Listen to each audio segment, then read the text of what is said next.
നമസ്കാരം. ഹലാ നീസിലേക്ക് എല്ലാവർക്കും സ്വാഗതം. വളരെ കുറച്ച് ഇൻഗ്രീഡിയൻസ് വെച്ച് സിമ്പിളായിട്ട് ഉണ്ടാക്കിയെടുക്കാൻ പറ്റുന്ന നല്ലൊരു റോളിൻ്റെ റെസിപ്പിയാണ് ഇന്നത്തെ വീഡിയോ. അപ്പോൾ നമുക്കിതെങ്ങനെയാണ് തയ്യാറാക്കുന്നതെന്ന് നോക്കാം. അതിന് വേണ്ടിയിട്ട് ആദ്യം തന്നെ നമുക്കൊരു മാവ് കുഴച്ചെടുക്കാനുണ്ട്. ഞാനിവിടെ മൈദയാണ് എടുത്തിട്ടുള്ളത്. ഒരു 2.5 കപ്പ് മൈദ എടുത്തിട്ടുണ്ട്. ഇതൊരു ബൗളിലേക്ക് ഇട്ട് കൊടുക്കാം. ഇതിലേക്ക് തന്നെ ആവശ്യത്തിനുള്ള ഉപ്പും കൂടിയും ചേർത്ത് കൊടുക്കണം. പിന്നെ ചേർക്കാനുള്ളത് 2 ടേബിൾ സ്പൂൺ ഓയിലാണ്. ഞാൻ സൺഫ്ലവർ ഓയിലാണ് എടുത്തിട്ടുള്ളത്. ആദ്യം ഇതെല്ലാം കൂടിയിട്ട് ഒന്ന് മിക്സ് ചെയ്ത് കൊടുക്കാം.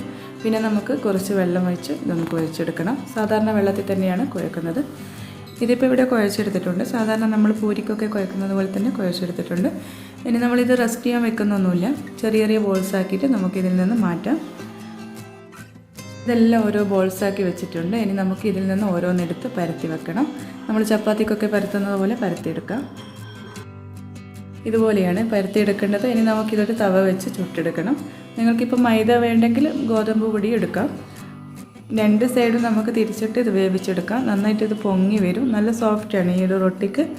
ഇതിപ്പോൾ ഇവിടെ ആയിട്ടുണ്ട്. നമുക്കിതൊരു സൈഡിലേക്ക് മാറ്റി വെക്കാം. ഇതുപോലെ തന്നെ ഞാൻ എല്ലാം ചുട്ടെടുത്തിട്ടുണ്ട്. ഇനി നമുക്ക് ഇതിലേക്കുള്ള ഫില്ലിങ് തയ്യാറാക്കാനുണ്ട്. അതിന് വേണ്ടിയിട്ട് ഞാൻ ചിക്കനാണ് എടുത്തിട്ടുള്ളത്. എല്ലാതെ ഭാഗം നോക്കി കുറച്ച് നീളത്തിൽ കട്ട് ചെയ്തെടുത്ത് വെച്ചതാണ്. ഇതിപ്പോൾ ഞാൻ 1/2 കിലോ ചിക്കൻ എടുത്തിട്ടുണ്ട്. 2 രീതിയിൽ റോൾ ചെയ്യുന്നതുകൊണ്ട് പകുതിയാണ് ഒരു റോളിന് വേണ്ടിയിട്ട് എടുക്കുന്നത്. ഇനി ഇതിലേക്ക് വേണ്ടത് ഒരു സവാള നേരിയതായിട്ട് അരിഞ്ഞു വെച്ചതാണ്. പിന്നെ വേണ്ടത് ക്യാപ്സിക്കം. അതിപ്പോൾ 2 കളർ ഞാനിവിടെ എടുത്തിട്ടുണ്ട്. 2-3 കളറ് ക്യാപ്സിക്കം എടുക്കാം. ഇതിൽ കൂടുതലായിട്ടും ക്യാപ്സിക്കമാണ് വേണ്ടത്. അപ്പോൾ അതിൻ്റെ ഒരു ടേസ്റ്റാണ് കൂടുതൽ മുന്നിൽ നിൽക്കുന്നത്. ഇനി ഗ്യാസിലേക്ക് ഒരു പാൻ വെച്ച് അതിലേക്ക് ഒലിവ് ഓയിലാണ് ഒഴിച്ചു കൊടുക്കുന്നത്. നിങ്ങൾക്ക് ഇഷ്ടമുള്ള ഓയിൽ ഒഴിച്ചു കൊടുക്കാം. അതിലേക്ക് 1 ടീസ്പൂൺ മുളക് പൊടി ഇട്ട് കൊടുക്കുന്നുണ്ട്. 1 ടീസ്പൂൺ തന്നെ കുരുമുളക് പൊടിയും കൂടിയും ചേർത്ത് കൊടുക്കാം. പിന്നെ ഇതിലേക്ക് ചേർക്കുന്നത് മാഗിയുടെ ചിക്കൻ ക്യൂബ്സാണ്. അതും കൂടി ഇട്ട് കൊടുക്കാം. ഈ പൊടിയൊന്ന് മിക്സ് ചെയ്തെടുക്കണം. വഴറ്റിയെടുക്കേണ്ട ആവശ്യമൊന്നുമില്ല. പൊടിയൊന്ന് മിക്സ് ചെയ്തതിന് ശേഷം നമുക്കിതിലേക്ക് ചിക്കൻ ഇട്ട് കൊടുക്കാം. ചിക്കൻ ഇട്ടതിന് ശേഷം എല്ലാം ഒന്ന് മിക്സ് ചെയ്തെടുക്കണം. ഉപ്പ് ഇട്ടിട്ടില്ല. ഉപ്പ് നോക്കിയിട്ട് ഇട്ട് കൊടുക്കുക. മാഗിയുടെ ചിക്കൻ ക്യൂബ്സിൽ നല്ല ഉപ്പുണ്ടാവും. അപ്പോൾ അത് നോക്കിയിട്ട് ഇട്ട് കൊടുക്കുക. നേരത്തെ എടുത്ത് വെച്ച് 1/2 കിലോ ചിക്കനിൽ നിന്നും അതിൻ്റെ ഹാഫാണ് ഞാനിപ്പോൾ എടുത്തിട്ടുള്ളത്. പെട്ടെന്ന് തന്നെ വെന്ത് കിട്ടും. ചെറിയ പീസായതുകൊണ്ട് ഒരു 10 മിനിറ്റിൻ്റെ ആവശ്യമൊന്നുമില്ല. നമുക്കിത് മൂടി വെച്ച് വേവിച്ചെടുക്കാം. ഇതിപ്പോൾ ഇവിടെ വെന്ത് കിട്ടിയിട്ടുണ്ട്. ഇനി ഇതിലേക്ക് അരിഞ്ഞു വെച്ചിട്ടുള്ള സവാളയും ക്യാപ്സിക്കവും ചേർത്ത് കൊടുക്കാം. ഇത് രണ്ടും ചേർത്തതിന് ശേഷം നമുക്ക് നന്നായിട്ടൊന്ന് മിക്സ് ചെയ്തെടുക്കണം. ജസ്റ്റ് ഒന്ന് മിക്സ് ചെയ്താൽ മതി. കൂടുതൽ വഴറ്റിയെടുക്കേണ്ട ആവശ്യമൊന്നുമില്ല. ഒന്ന് മിക്സ് ചെയ്തെടുക്കുക. അതിനുശേഷം നമുക്കിതിലേക്ക് കുറച്ച് കോൺഫ്ലവർ കലക്കിയതും കൂടി ഒഴിച്ചു കൊടുക്കാം.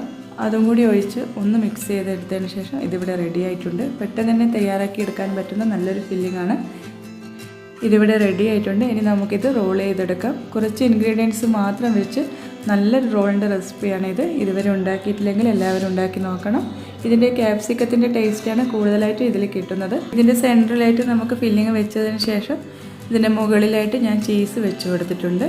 അതും കൂടി വെച്ച് ഇത് നന്നായിട്ടൊന്ന് റോൾ ചെയ്തെടുക്കാം. ഇതിവിടെ റെഡി ആയിട്ടുണ്ട്. ഇനി നമുക്ക് അടുത്ത റോള് തയ്യാറാക്കിയെടുക്കണം. അതിന് വേണ്ടിയിട്ട് ആദ്യം തന്നെ ഒരു സോസ് തയ്യാറാക്കണം. ഞാനിവിടെ 1 കപ്പ് തക്കാളി എടുത്തിട്ടുണ്ട്. അതൊരു ബൗളിലേക്ക് ഇട്ട് കൊടുക്കുന്നുണ്ട്. അതിൻ്റെ കൂടെ തന്നെ ഒരു 1/4 കപ്പ് വലിയ ഉള്ളി ചെറുതായി അരിഞ്ഞതും കൂടി എടുത്തിട്ടുണ്ട്. അതും കൂടി ഇതിലേക്ക് ഇട്ട് കൊടുക്കാം. പിന്നെ വേണ്ടത് ആവശ്യത്തിനുള്ള ഉപ്പും കൂടി ചേർത്ത് കൊടുക്കണം. 1/4 കപ്പ് ടൊമാറ്റോ കെച്ചപ്പും കൂടി ഒഴിച്ചു കൊടുക്കാം. 1 ടീസ്പൂൺ റെഡ് ചില്ലി സോസും കൂടി ഇട്ട് കൊടുക്കുന്നുണ്ട്. ഇതും കൂടി ഇട്ട് ഒന്ന് നന്നായിട്ടൊന്ന് മിക്സ് ചെയ്തെടുക്കണം. ഇതിവിടെ റെഡി ആയിട്ടുണ്ട്. നമുക്കിതൊരു സൈഡിലേക്ക് മാറ്റി വെക്കാം. ഇനി ഇതിലേക്ക് വേണ്ട ചിക്കനാണ് തയ്യാറാക്കാനുള്ളത്. ആദ്യം തന്നെ നമുക്കൊരു മിക്സിയുടെ ജാറിലേക്ക് ആവശ്യത്തിനുള്ള ഉപ്പ് ഇട്ട് കൊടുക്കണം. അതിൻ്റെ കൂടെ തന്നെ ഒരു 1/4 ടീസ്പൂൺ ചെറിയ ജീരകം കൂടി ഇട്ട് കൊടുക്കണം. പിന്നെ നമുക്കിതിലേക്ക് ചേർക്കാനുള്ളത് 1 ടീസ്പൂൺ ഒറിഗാനോ ആണ്. അതും കൂടി ചേർത്ത് കൊടുക്കാം. അതുപോലെ തന്നെ 1 ടീസ്പൂൺ കുരുമുളക് പൊടിയും കൂടി ചേർത്ത് കൊടുക്കണം. പിന്നെ ഇതിലേക്ക് 1 ടീസ്പൂൺ മുളക് പൊടിയും ഒരു 4 വറ്റൻമുളകും കൂടി ചേർത്ത് കൊടുക്കുന്നുണ്ട്. എൻ്റെ അടുത്ത് നിന്ന് വീഡിയോ മിസ്സായിപ്പോയി. ഇനി നമുക്കിത് നന്നായിട്ടൊന്ന് പൊടിച്ചെടുക്കണം. ഇതുപോലെയാണ് പൊടിച്ചെടുക്കേണ്ടത്. ഇനി ഗ്യാസിലേക്ക് ഒരു പാൻ വെച്ച് അതിലേക്ക് ഒലിവ് ഓയിൽ ഒഴിച്ചു കൊടുക്കുന്നുണ്ട്. അതൊന്ന് ചൂടായി വരുന്ന സമയത്ത് നമുക്ക് നേരത്തെ നമ്മൾ പൊടിച്ച് വെച്ച ആ ഒരു മസാല ഇതിലേക്ക് ഇട്ട് കൊടുക്കാം. ഇതൊന്ന് മിക്സാക്കിയതിന് ശേഷം നമുക്കിതിലേക്ക് കുറച്ച് വെളുത്തുള്ളി ചതച്ചതും കൂടി ഇട്ട് കൊടുക്കാം. അതിലേക്ക് തന്നെ ചിക്കൻ ഇട്ട് കൊടുക്കണം. ചിക്കനും കൂടി ഇട്ടതിന് ശേഷം ഇത് നന്നായിട്ടൊന്ന് മിക്സ് ചെയ്തെടുക്കണം. പിന്നെ ഇത് മൂടി വെച്ച് വേവിച്ചെടുക്കണം. ഒരു 10 മിനിറ്റ് എടുക്കും ഇത് വെന്ത് കിട്ടാനായിട്ട്. ഇതിപ്പോൾ നന്നായിട്ട് വെന്തിട്ടുണ്ട്. ഇനി നമുക്കിതിലേക്ക് നേരത്തെ നമ്മൾ അരിഞ്ഞു വെച്ചിട്ടുള്ള ക്യാപ്സിക്കം ചേർത്ത് കൊടുക്കാം. 2 കളർ ക്യാപ്സിക്കം ഞാനിവിടെ എടുത്തിട്ടുണ്ട്. ഇതിൽ ഉള്ളിയൊന്നും ചേർക്കുന്നില്ല, ക്യാപ്സിക്കം മാത്രമേ ചേർക്കുന്നുള്ളൂ. ഇതൊന്ന് നന്നായിട്ടൊന്ന് മിക്സ് ചെയ്തെടുക്കണം. വഴറ്റിയെടുക്കേണ്ട ആവശ്യമൊന്നുമില്ല, ഒന്ന് മിക്സ് ചെയ്തെടുത്താൽ മതി. അതിനുശേഷം നമുക്കിതിലേക്ക് 1 ടേബിൾ സ്പൂൺ കോൺഫ്ലോർ കലക്കിയത് ഒഴിച്ചു കൊടുക്കാം. കോൺഫ്ലോർ ഒഴിച്ച് കഴിഞ്ഞാൽ ഒന്നിത് മിക്സ് ചെയ്തെടുത്താൽ മതി. ഫില്ലിങ് ഇവിടെ റെഡി ആയിട്ടുണ്ട്. ഇനി നമുക്കിത് റോൾ ചെയ്തെടുക്കാം. ഇങ്ങനെ ഇതുവരെ ഉണ്ടാക്കിയിട്ടില്ലെങ്കിൽ എന്തായാലും ഉണ്ടാക്കി നോക്കണം. നല്ലൊരു ടേസ്റ്റാണ് ഇത് കഴിക്കാനായിട്ട്. പെട്ടെന്ന് തന്നെ നമുക്ക് ഉണ്ടാക്കിയെടുക്കാൻ പറ്റും, കൂടുതൽ ഇൻഗ്രീഡിയൻസ് ഒന്നും ഇല്ലാത്തത് കൊണ്ട് തന്നെ. ഇതിൻ്റെ മുകളിലായിട്ട് ചിക്കൻ്റെ ഫില്ലിങ് വെച്ചതിന് ശേഷം നമുക്ക് നേരത്തെ നമ്മൾ ഉണ്ടാക്കി വെച്ചിട്ടുള്ള തക്കാളിയുടെ സോസ് വെച്ച് കൊടുക്കണം. പിന്നെ ഇത് റോൾ ചെയ്തെടുക്കണം. ഇത് 2 രീതിയിൽ ഉണ്ടാക്കിയെടുക്കാൻ പറ്റും. എല്ലാവർക്കും ഇഷ്ടപ്പെട്ടിട്ടുണ്ടെങ്കിൽ എന്തായാലും ലൈക്ക് ചെയ്യുക, ഷെയർ ചെയ്യുക. ഉണ്ടാക്കുന്ന സമയത്ത് നിങ്ങൾ ഫീഡ്ബാക്കൊക്കെ അറിയിക്കുക. എൻ്റെ വീഡിയോ ഇഷ്ടപ്പെട്ടിട്ടുണ്ടെങ്കിൽ എന്തായാലും സബ്സ്ക്രൈബ് ചെയ്യണേ.